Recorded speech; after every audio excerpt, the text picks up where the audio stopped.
Hey guys, welcome back to my channel the smart investor. So guys, यहाँ पे बात करने वाले हैं एमको इंडिया लिमिटेड कंपनी के बारे में।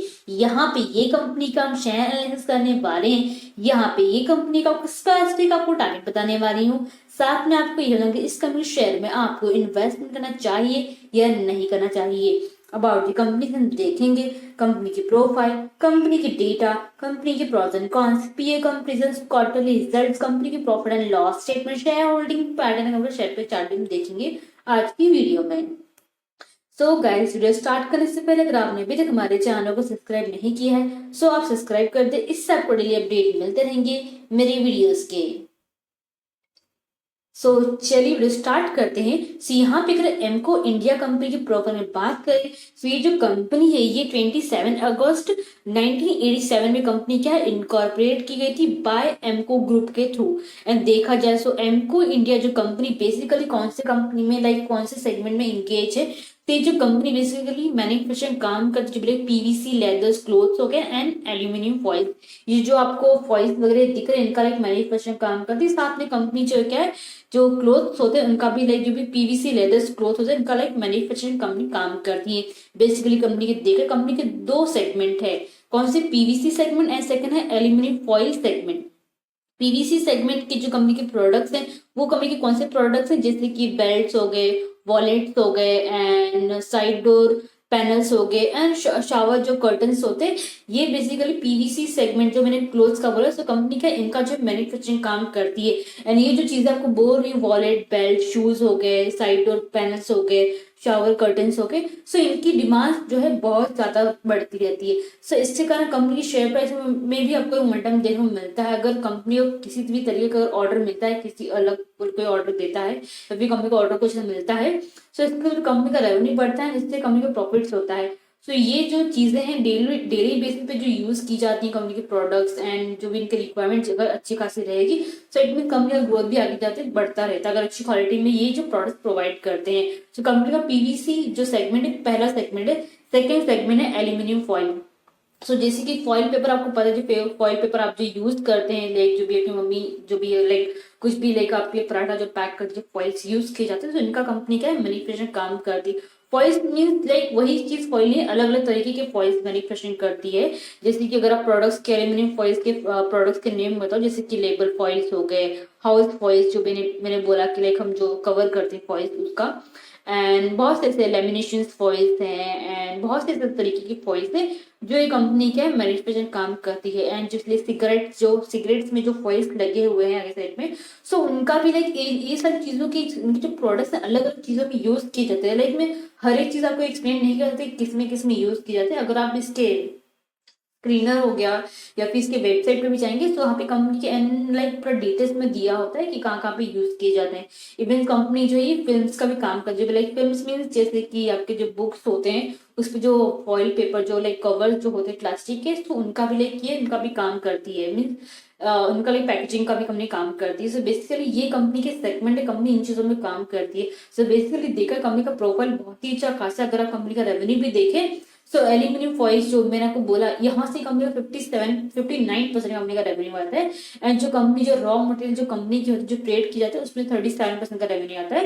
एंड जो पीवीसी फिल्म्स हो गई, शीटिंग्स हो गई इसमें 2% का आता है। एंड जो स्कार्फ सेल्स हो गई उसमें 2%, बाकी अदर्स में 1% का कंपनी आता है। तो ओवरऑल जो कंपनी का पूरा जो है रेवेन्यू सेगमेंट आपको मैंने बताया हुआ है। ओके, चलिए कंपनी का जो प्रोफाइल है बहुत अच्छा खासा दिया हुआ है। इन्वेस्टमेंट करने की अच्छी खासी company for the long term के लिए। शॉर्ट टर्म के लिए आप इसमें नहीं सोचते इन्वेस्टमेंट करने के लिए बिकॉज कंपनी का अगर प्रॉपरली अगर डे वाइज में देखा अगर प्रॉपरली बाइंग सेलिंग होती तभी आप इसमें इन्वेस्टमेंट करने के आप इसमें सोच सकते हैं। ओके, तो वो चीजें भी हम डिस्कस करेंगे एंड में। पहले हम यहाँ पे कंपनी के लिए डेटा बाकी चीजें देख लेते हैं। सो ये कहता है कंपनी का प्रोफाइल। नेक्स्ट हमने कंपनी के डेटा की बात कीजिए। अगर आप कंपनी का मार्केट कैपिटल देखिए 28.6 करोड़ का कंपनी का मार्केट कैपिटल दिया हुआ है। इट मीन क्या ये जो कंपनी स्मॉल कैप कंपनी है वही कंपनी का स्टॉक पी देखिए 9.88 का कंपनी का स्टॉक पी यहाँ पे दिया हुआ है। वही कंपनी का रिटर्न ऑन कैपिटल एम्प्लॉयड देखिए 40.2% दिया हुआ है। कंपनी का डेप्ट देखिए 16.1 करोड़ का कंपनी में डेप्ट है। इंडस्ट्री पी भी देखिए 7.2 का यहाँ पे कंपनी इंडस्ट्री पी दिया हुआ है। सो एज का स्टॉक में यहाँ पे इंडस्ट्री पी ज्यादा दिया जो कि हम कंपेयर करते हैं इसकी इंडस्ट्री पी ज्यादा होना चाहिए एज का स्टॉक पी। करंट प्राइस देखिए 69.5 के आसपास ये भी फिलहाल ट्रेड हो रहा है। ये कल परसों का है बट अगर फिलहाल अगर आप देखें 70 के आसपास अगर ये जाता है शेयर, तो वहां पे आप प्रॉपर्ली अपना बाइंग पोजीशन आप बना सकते हैं फॉर दी बाइंग के लिए। ओके, एंड आपको लॉन्ग टर्म के लिए उसको रखना है। बुक वैल्यू की बात की जाए, लाइक यहाँ पे बुक वैल्यू कितना 85.9 का कंपनी का बुक वैल्यू दिया, जो कि अच्छा खासा यहाँ पे कंपनी का बुक वैल्यू दिया हुआ है। कंपनी का लाइक रिटर्न इक्विटी भी देखिए 12.5% का दिया हुआ है। वर्किंग कैपिटल की बात की जाए 27.3 करोड़ का कंपनी का वर्किंग कैपिटल यहाँ पे दिया हुआ है अगर यहाँ पे देखे तो। एंड कंपनी के जो प्रोमोटर्स है उन्होंने अपना जो स्टेक प्लेस पे नहीं दिया, जो कि मेन जो है पॉजिटिव में आता है। वही कंपनी का यहाँ पे हाई देखे तो 100 रुपीज का दिया, लो देखे तो 54.9 का दिया हुआ है। वही अगर आप यहाँ पे कंपनी के डिविडेंड की बात की जाए, यहाँ पे कंपनी जो क्या है डिविडेंड नहीं प्रोवाइड कर, बिकॉज कंपनी को उतना प्रॉफिट नहीं हो रहा है।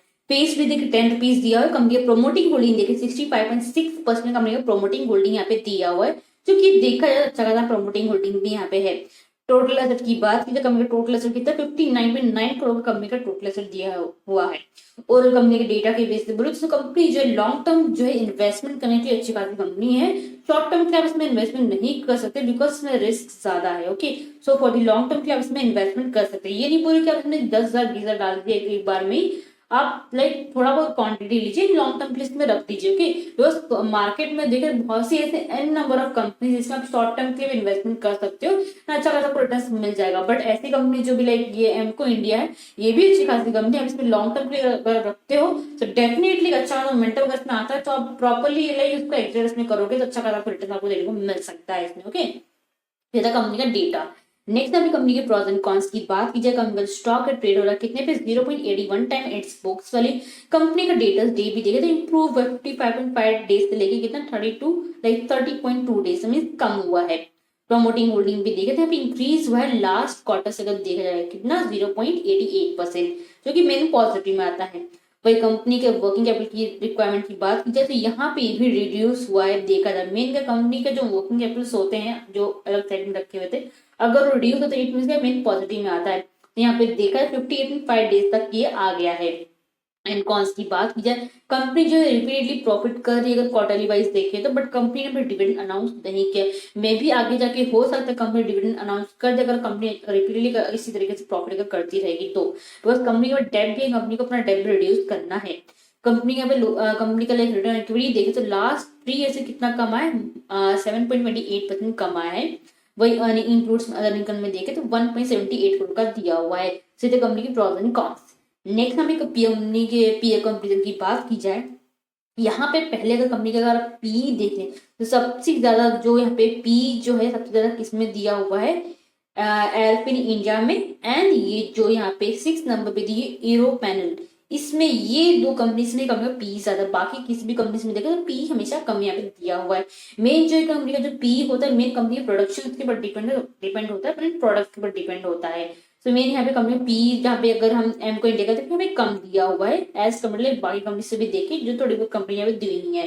बट यहाँ पे मेन जो सबसे कम जो है यहाँ पे पी जो सबका दिया हुआ है वो इसका दिया हुआ है कितना नेटी एल्यूमिनियम का 5.96, शेयर कितने का 84 का है। क्वार्टर रिजल्ट भी देखिए यहाँ पे नेगेटिव में है दिया हुआ है। सो बेसिकली अगर आप इसमें इन्वेस्टमेंट करना चाहते हैं आप इसमें इन्वेस्टमेंट कर सकते हो। बट कंपनी के लिए परफॉर्मेंस आप देख लीजिए लास्ट 5 ईयर्स किस तरह कंपनी के रेवेन्यू सेगमेंट्स है, प्रॉफिट्स किस तरह कंपनी कर रही है एंड डिविडेंड कितना प्रोवाइड कर रही है। बाकी लाइक ओवरऑल लाइक डेटा भी देख लीजिए कि लाइक स्मॉल के कंपनी की लाइक किस तरह की कंपनी है, देन उसके बेसिस पे ही आप इसमें इन्वेस्टमेंट कीजिएगा। ओके, एंड यहाँ पे कंपनी में देखिए बहुत सी कंपनीज दी हुई है जिसमें आप इन्वेस्टमेंट कर सकते हैं। तो यहाँ पे अगर आप देखें तो 69 में 50 का शेयर मिल जाएगा। उसके बाद अगर आप देखें तो नेटी एल्यूमिनियम का 84 में 50 का शेयर मिल जाएगा। देन एयरपिन इंडिया का 23.95 का। तो इसमें आप इन्वेस्टमेंट करके अलग अच्छा रिटर्न कमा सकते हो। वही अगर डिविडेंड प्राइस अगर आप जाना चाहते हो तो यहाँ पे जो सेकंड नंबर पे दी गई है लाइक ये जो नेटी एल्यूमिनियम इसका कितना है 7.69% का आपको डिविडेंड प्रोवाइड करिए। तो अगर आप डिविडेंड वाइज आप इसमें जाके इन्वेस्टमेंट कर सकते हो। बट अगर आप डिविडेंड के पीछे जा रहे हो बट ये भी देखिए कंपनी जो है कितना रिटर्न दे रही है आपको, उसके बेसिस पे ही आप जाके इन्वेस्टमेंट आप कीजिएगा। ओके, सो ये था कंपनी का पीए कंपेरिजन। नेक्स्ट हमें कंपनी क्वार्टर रिजल्ट की बात की जाए, लास्ट के 3 क्वार्टर रिजल्ट अगर यहाँ पे अगर आप देखें एमको इंडिया के, तो यहाँ पे अगर आप देखा तो कंटिन्यूसली कंपनी का रेवेन्यू जो बढ़ता गया। इवन अगर कंपनी के अगर आप एक्सपेंसेस भी देखें, तो एक्सपेंसेस भी कंपनी के बढ़े हुए, प्लस कंपनी के ओपनिंग परसेंटेज भी देख रहे हैं धीरे धीरे कम होते गए हैं। लास्ट सेप्टेम्बर में कितना 156% का हो गया है। वही कंपनी के नेट प्रॉफिट की बात की, नेट प्रॉफिट कंपनी का अच्छा खासा हो रहा था, बट फिलहाल देखा जाए तो लास्ट के यहाँ से अगर देखा जाए तो कंटिन्यूसली कंपनी का जो प्रॉफिट है गिरता जा रहा है। सितंबर में कितना 0.31 करोड़ का ही कंपनी का प्रॉफिट आया हुआ है। सो लाइक कंपनी का प्रॉफिट धीरे कम होता गया है, बट अगर आप ईयरली बेसिस पे देखें, कंपनी ने ईयरली बेसिस पे भी अच्छा खासा रिटर्न्स कमाया हुआ है। यहाँ पे अगर हम देखें profit and loss statement yearly basis पे, तो सबसे ज्यादा जो रेवेन्यू है 2022 में 156 करोड़ का, एक्सपेंसेस भी 105 करोड़ का हुआ, 150 करोड़ का, एंड यहाँ पे ओपनिंग परसेंटेज भी देखे तो 4% का दिया हुआ है। नेट प्रॉफिट भी देखिए यहाँ पे अगर आप लाइक ये जो है यहाँ से स्टार्टिंग से 2011 से लेके अभी तक का देखा सबसे ज्यादा प्रॉफिट हुआ 2022 में ही हुआ है। तो इट मीन बोलने का मतलब यही है, ये कंपनी जो शॉर्ट टर्म में आपको इतना रिटर्न नहीं दे देगी, बट अगर आप लॉन्ग टर्म के लिए इसको पकड़ के चलोगे, लॉन्ग टर्म के लिए अगर आप इसको रखोगे, डेफिनेटली अच्छा खासा रिटर्न मिल सकता है। ओके, तो ये कंपनी का profit and loss statement. Next यहाँ पे कंपनी की शेयर होल्डिंग पैटर्न की बात, अगर हम पहले से देखें कंपनी का जो प्रमोटिंग शेयर होल्डिंग है वो इंक्रीज हुआ अगर देखा जाए तो दिसंबर में कितना 65% का दिया हुआ है। गवर्नमेंट शेयर होल्डिंग भी कितना है 2.43% का दिया हुआ है। पब्लिक शेयर यहाँ पे देखें 32% का यहाँ पे दिया हुआ है। सो ये था कंपनी का शेयर होल्डिंग पैटर्न। अगर आप डीपली अगर शेयर होल्डिंग पैटर्न देखना चाहते हो तो स्क्रीन पे जाकर आप जाके चेकआउट पूरा कर सकते हैं वहाँ पे। ओके, यहाँ पे अगर फाइनेंशियल ट्रेंड की बात की जाए, रेवेन्यू प्रॉफिट अगर यहाँ पे देखें ईयरली वाइज, तो सबसे ज्यादा जो इनका रेवेन्यू हुआ 2022 में हुआ है कितना 157.98 करोड़ का, देन प्रॉफिट कितना 4.06 करोड़ का हुआ है। तो ये तो कंपनी का फाइनेंशियल ट्रेंड में इट मीन होने का मतलब यही है, सबसे ज्यादा जो प्रॉफिट हुआ है रेवेन्यू हुआ है 2022 में ही हुआ है। इट मीन्स है कंपनी जो धीरे धीरे प्रॉफिट कर रही है, रेवेन्यू बढ़ा रही है अपना। कंपनी का रेवेन्यू अगर बढ़ेगा तो प्रॉफिट बढ़ता जाएगा। ओके, तो ये था कंपनी का फाइनेंशियल ट्रेंड। तो यहाँ पे अगर हम लास्ट कंपनी का शेयर प्राइस चार्ट की बात की जाए, अगर यहाँ पे 23 जन का देखे 69.5 पैसा क्लोजिंग हुआ था, उसने 1.42% नीचे भी किया था। अगर हम टेक्निकल वाइज अगर हम यहाँ पे बाइस करें, सो अगर ये 71.05 के अगर आसपास आता है, यहाँ से अगर ब्रेकआउट देता है तो एक अच्छा खासा मोमेंटम देखने को मिलेगा। लास्ट प्लस 74.35 के आसपास ये जा सकता है। ओके, सो यहाँ तक आप इसको होल्डिंग करते हो, यहाँ तक अच्छा अच्छा खासा आपको रिटर्न मिल जाएगा। लेकिन अगर आप लॉन्ग टर्म के लिए इन्वेस्टमेंट करना चाहते हो, तो लॉन्ग टर्म के लिए अगर आप होल्डिंग करोगे तो लास्ट का से 90 रुपए तक जा सकता है। ओके, इट मीन बोलने का मतलब 100 रुपए तक की जाने के चांसेस है, पर लॉन्ग टर्म के लिए अगर आप रखोगे तो सो अच्छी खासी क्वांटिटी में अगर बाय करते हो तो अच्छा खासा रिटर्न मिल जाएगा। तो यहाँ पे अगर आप चार्ट में जाकर देखें तो इसका जो है entry plus support plus resistance तीनों डिस्क्रिप्शन में भी लिखा हुआ है, साथ में यहाँ पे चार्ट में भी कोई विजिबल होगा। सो आई थिंक सबके जो डाउट है क्लियर हो गए हैं। सो गाइस वीडियो को लाइक शेयर जरूर कीजिएगा, साथ में चैनल को सब्सक्राइब करना मत भूलिएगा। Thank you.